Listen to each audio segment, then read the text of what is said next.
Hey y'all, my name is Priscilla and welcome back to my channel. Today I have the ever rare but always fun Top 5 Wednesday, and today's topic is love interests you would have broken up with. And I have some opinions about some couples that I didn't quite enjoy their romances in their respective stories. So as always, with some of these more critical, maybe negative opinions, I will say that just because I don't like a couple that you loved in a book maybe that you loved doesn't mean that we can't still be friends and we can't still be civil in the comments below. So just keep that in mind. These are going to be salty negative opinions. If that's not your jam, that's totally cool. You don't have to watch this video. So let's just go ahead and talk about these 5 couples and love interests that I personally would have broken up with. So let's get the big one out the way, because I feel like a lot of fans of the Lunar Chronicles have opinions. And I would have broken up with Captain Thorn from the Lunar Chronicles. So the Lunar Chronicles is a sci-fi YA series of, I think it's 4 books and 2 graphic novels currently. And the couple Cress and Thorn are introduced in book 3. So it's very hard to talk about this without getting into spoilers. But Captain Thorn is introduced as this very charismatic, very self-aware, self-assured person. He dubs himself Captain. No one else calls him that. And he's on the run because I forgot what he did, but he's on the run. He was in jail and he pretty much has no skill. He has very little skill in what he does. And I feel like a lot of his character is built around the comic relief in the story and the ability to just manipulate and seduce people with his characteristics and his charisma to do his bidding. And his love interest, Cress, is introduced as a very sheltered but very intelligent teenager. She's 14 or 15 years old. So there's already that icky situation with an age difference. That already kind of set a lot of red flags up and alerts for me. Personally, I don't enjoy age gap romances, especially when there's a teenager involved. So that already was too much for me. And I have completely finished this series. I read the graphic novels in the series as well, which are extended from the events that took place in the first 4 books. And I was also uncomfortable with the way that the art depicts this couple. They depict them, maybe it's the art style, which is very rounded, but their ages are kind of blurred in the graphic novel. It's not as clear how far apart they are in age, the way that they are depicted in the art. And I couldn't help but compare Cress to Hermione and Thorn to Gilderoy Lockhart. And although that age difference is far wider, I do see similarities in how there's just a difference in life experiences and in relationship expectations. And Cress is the kind of girl that has been infatuated with Captain Thorn for a very long time. And he's not about that. And he's never really made it clear to her that he wasn't about that life. Like, he was much more into like the bachelor life and kind of just having her there when he wanted her.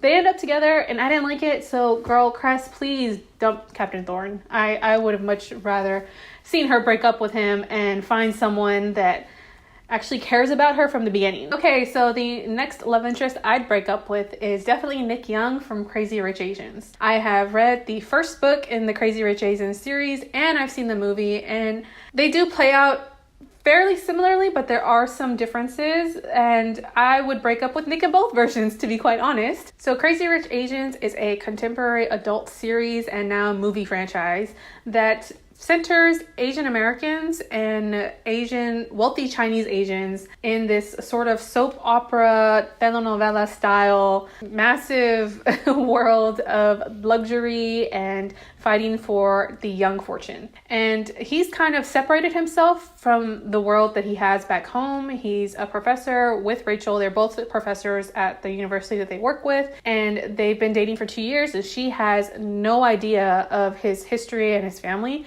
until she is invited to a wedding to go and meet the family and to attend this 2-week long wedding extravaganza. So I would break up with Nick mostly because of the dishonesty that he showed Rachel. And although he says that his worlds are separate, they're clearly not. And he is in line to have this huge responsibility for his family.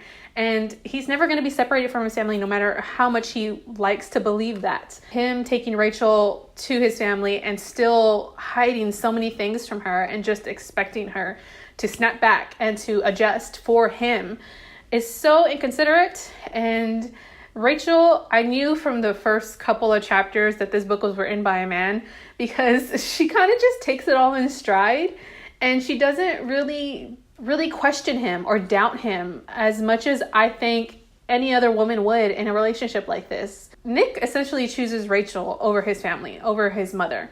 And he decides he's going to marry her, and they're going to live their lives in New York City, separated and never talking to his family again. He pretty much cuts them off. And in the movie, it turns out that the mother actually gives Nick his family ring to propose to Rachel. So it's sort of like she's giving him at least a semblance of a blessing. I just feel like Rachel is in for a long relationship of either having Nick choose her over his family and his mother, which is a really hard thing for him to do, and which is probably going to brew so much resentment for her in the long run. Rachel needs to break up with Nick. I would have broken up with Nick if I were Rachel. So the next couple is the main couple in The Wedding Date, and I would totally have broken up with Drew. So The Wedding Date is a debut romance adult novel featuring a interracial relationship. We have the Black main character is named Alexis, and the white main character is named Drew. And this romance features also a fake dating trope, and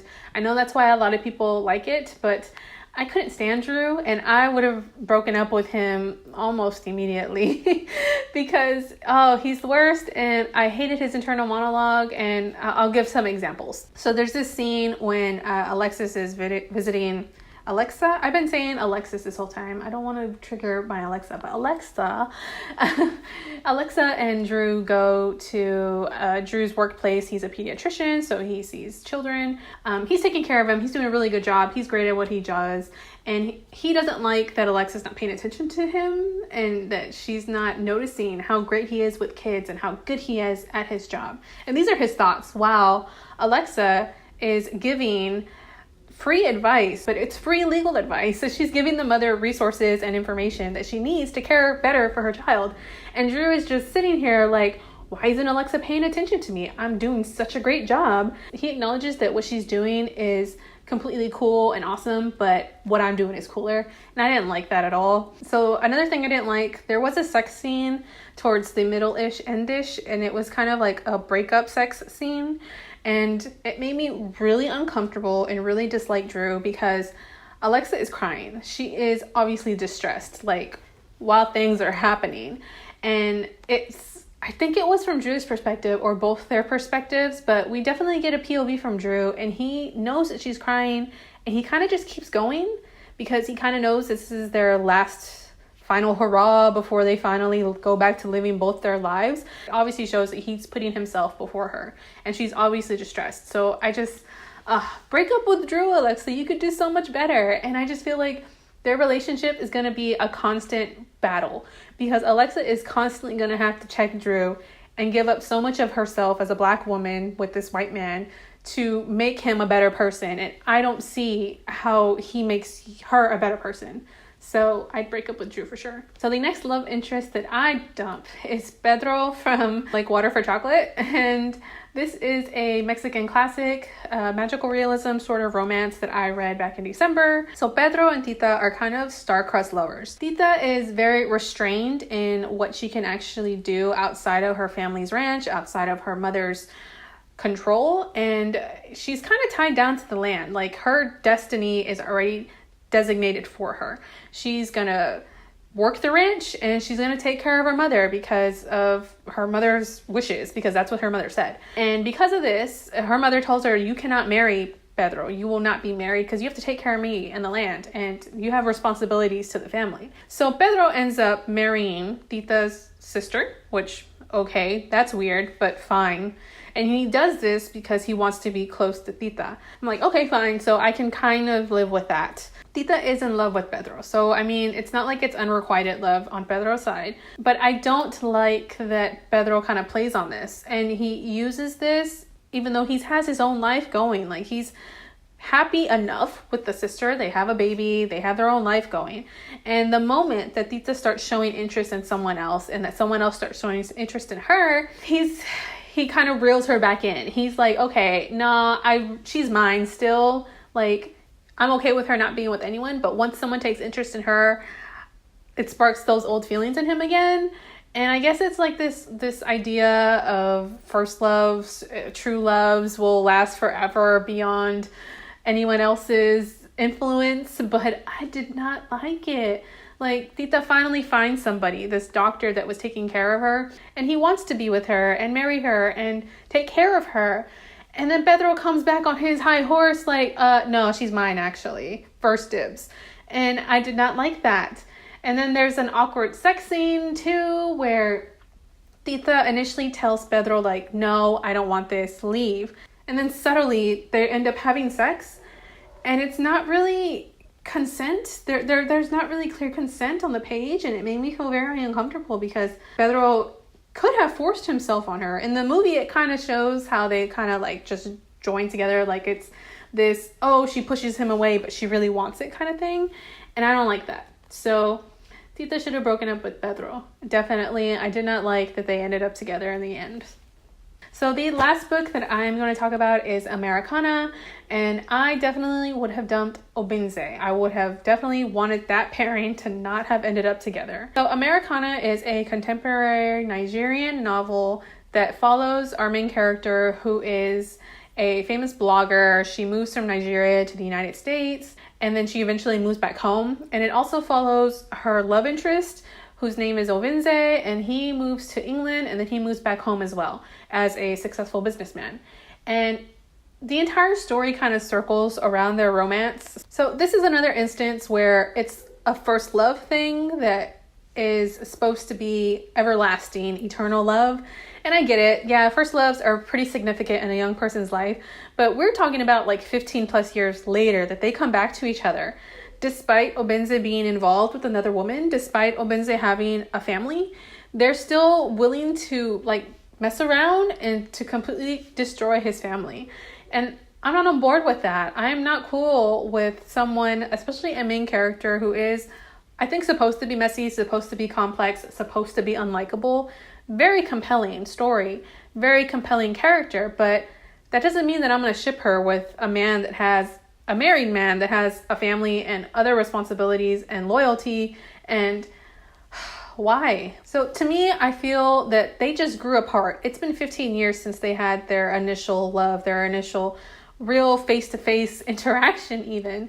And they come back and it's just like it never happened, despite 15 years of growing apart, despite 15 years for Obinze to become a married man and a family man and people that depend on him. So yeah, I would definitely dump Obinze. Okay, so I need to wrap this up really quick because my battery is dying. But that was the 5 couples and 5 love interests that I would have definitely dumped. That's all that I have for this video. So please come talk to me in the comments if you've read any of these books. If you have any opinions, I would love to hear from you. But that's all I have for you today. So thank you so much for watching, and I hope to catch you in the next video. Bye.